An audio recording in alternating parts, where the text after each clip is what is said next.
जानती कि क्या और किसे कहूँ कि काया के अंदर एक आसमान होता है और उसकी मोहब्बत का तकाजा वह कायनाती आसमान का दीदार मांगता है। पर बादलों की भीड़ का यह जो भी फिक्र था, यह फिक्र उसका नहीं मेरा था। उसने तो इश्क की कन्नी खा ली थी और एक दरवेश की मानित उसने मेरी श्वासों की धुनी रमा ली थी। मैंने उसके पास धुनी की आग छेड़ी, कहा ये तेरी और मेरी बातें, ये तेरी और मेरी बातें, पर ये बातें बादलों का हजूम सुनेगा तब बताइयोगी मेरा क्या बनेगा। कितनी सुंदर लाइनें हैं। इन्हीं लाइनों से जुड़ी हुई अमिताभ प्रीतम की रसीदी टिकट में से 1960 की कुछ बात बताती हूँ। यह बरस मेरी जिंदगी का सबसे उदास बरस था, जिंदगी के कैलेंडर में फटे हुए पन्ने की तरह। मन ने घर की दहलीजों के बाहर पांव रख लिया था, पर सामने कोई रास्ता नहीं था, इसलिए घबराकर कांपने लगा। साहिर को फोन करने बंबई फोन के पास गई कि अजीब संयोग हुआ। उसी दिन के ब्लिट्स में एक तस्वीर भी थी और ये खबर कि साहिर को जिंदगी में एक नई मोहब्बत मिल गई है। हाथ फोन के डायल से कुछ इंच दूर शून्य में खड़े रह गए। उन्हीं दिनों मैंने अपने मन की दशा को ऑस्कर वाइल्ड के इन शब्दों से मैं पहचाना। मैंने मर जाने का विचार किया। ऐसे भीषण विचार में जब जरा कुछ कमी हुई तो मैंने जीने के लिए अपना मन पक्का कर लिया।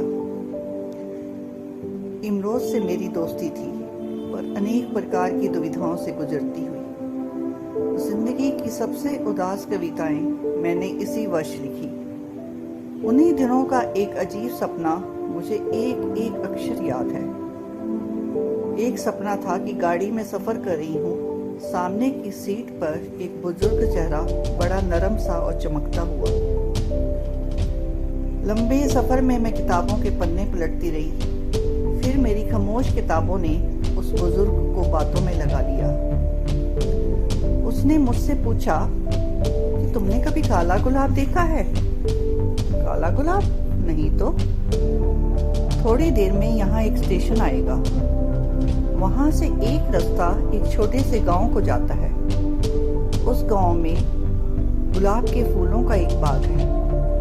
उस बाग में थोड़े से लाल रंग के गुलाब हैं, बाकी सारा बाग काले गुलाबों से भरा हुआ है। सच? क्या मैं तुम्हें विश्वास के काबिल नहीं जान पड़ता? मैंने तो आज विश्वास की बात ही नहीं कही। तो फिर तुम वो बाग देखना चाहोगी? मैं वही सोच रही थी, अगर मैं वो बाग देख सकूं तो। पर उसकी भी एक कहानी है। क्या? अगर तुम उसे देखने चलो तो मैं वहां की कहानी सुनाऊंगा। मैं चलूंगी। फिर उस स्टेशन पर मैं और वो बुजुर्ग आदमी उतर गए। लंबा कच्चा रास्ता पकड़ लिया जहां ना कोई सवारी जाती थी, और फिर सचमुच हम एक बाग में पहुंच गए। इतना बड़ा और चमकदार गुलाब मैंने जिंदगी में कभी कहीं नहीं देखा था। गुलाब की पत्तियों पर से आंखें फिसल फिसल पड़ रही थी। बहुत बड़ा बाग था। एक छोटे से हिस्से में लाल गुलाब थे, एक छोटे से हिस्से में सफेद दूधिया रंग के, और बाकी सारा बाग मीलों फैला हुआ काले गुलाब से भरा हुआ था।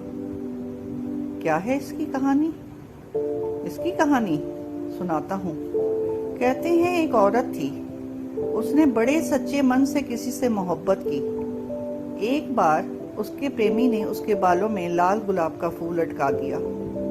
तब औरत ने मोहब्बत के बड़े प्यारे प्यारे गीत लिखे, पर वो मोहब्बत परवान नहीं चढ़ी। उस औरत ने अपनी जिंदगी समाज के गलत मूल्यों पर निछावर कर दी। एक असहाय पीड़ा उसके दिल में बैठ गई। वो सारी उम्र अपनी कलम को उस पीड़ा में डुबोकर गीत लिखती रही। आत्मवेदना एक दृष्टि प्रदान करती है जिससे कोई पराई पीड़ा को देख सकता है। उसने अपनी पीड़ा में समूची मानवता की पीड़ा को मिला लिया और फिर ऐसे गीत लिखे जो केवल उसकी नहीं जगत की पीड़ा थे। अच्छा, फिर क्या हुआ?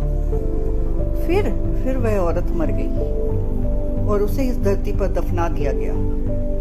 उसकी कब्र पर ना जाने किस तरह से गुलाब के 3 फूल उगाए। एक फूल लाल रंग का था, एक काले रंग का, एक सफेद रंग का। अजीब बात है, बहुत अजीब बात है ये तो। हाँ, अजीब ही तो है। वो फूल अपने आप बढ़ते गए, ना किसी ने पानी दिया, ना किसी ने देखभाल की। फिर धीरे धीरे यहाँ फूलों का एक बाग बन गया। अब तो तुमने अपनी आंखों से देख लिया है। एक हिस्से में लाल गुलाब हैं, एक हिस्से में सफेद रंग के और बाकी सारे हिस्से में काले रंग के। लोग क्या कहते हैं? लोग कहते हैं कि उस औरत ने जो मोहब्बत के गीत लिखे वो लाल रंग के गुलाब बन गए, जो दर्द भरे गीत लिखे वो काले गुलाब हो गए और जो उसने मानव प्रेम के गीत लिखे वो सफेद गुलाब बन गए। सिर से पैर तक मुझे कंपन आया। मैंने उस बुजुर्ग से पूछा, आपका नाम क्या है? मेरा नाम समय है। समय? आप तो मुझे मेरी ही कहानी सुना रहे हैं। समय की मुस्कुराहट और मेरे अपने कंपन से मेरी आंख खुल गई और मैंने उन्हीं दिनों लिखा कि दुखांत यह नहीं होता कि रात की कटोरी को कोई जिंदगी के शहद से बरस ना सके और वास्तविकता के होंठ कभी उस शहद को चख भी ना सके। दुखांत वह होता है जब रात की कटोरी पर से चंद्रमा की कलाई उतर जाए और उस कटोरी में पड़ी हुई कल्पना कसैली हो जाए।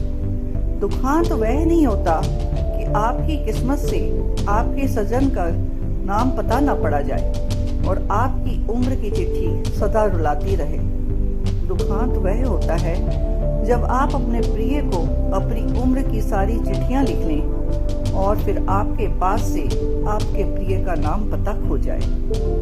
दुखांत यह नहीं होता कि जिंदगी की लंबी डगर पर समाज के बंधन आपने कांटे बिखेरते रहें और आपके पैरों पर से सारी उम्र लहू बहता रहे। दुखांत वह होता है जब आपके लहू लुहान पैरों से उस जगह पर खड़े हो जाएं जिसके आगे कोई रास्ता आपको बुलावा ही ना दे।